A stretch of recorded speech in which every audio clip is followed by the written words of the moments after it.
Кайран элбиз да кайран элбиз. Шорду элбиз. Анткени мен дайыма айтам. Бирөө сурайт да Кыргыздын душманы ким деп. Кыргыздын душманы Кыргыз. Мына Манас атабыздын билесиңер өлөрүндө айткан Каныкей апабызга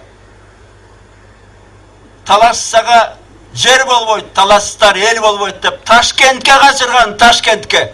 Кыргыздардан Манас өз үй бүлөсүн качырган Ташкентке. Мына нарындыктар малчысыңар. Мына койсуңар.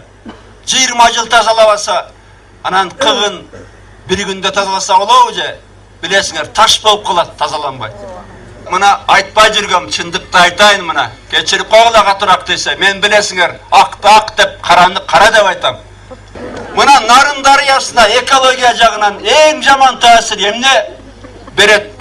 Кумтор береби, башка береби? Мына ачык айтайын. Экологтордон сурагыла эмесиңер. Эң экологический зыян Нарын суусу үчүн Нарын шаарынын канализациясы. 10 000 кишилик жасалган. Hazır ketip atat, geçirip koygula, usu sostu, uyat çok.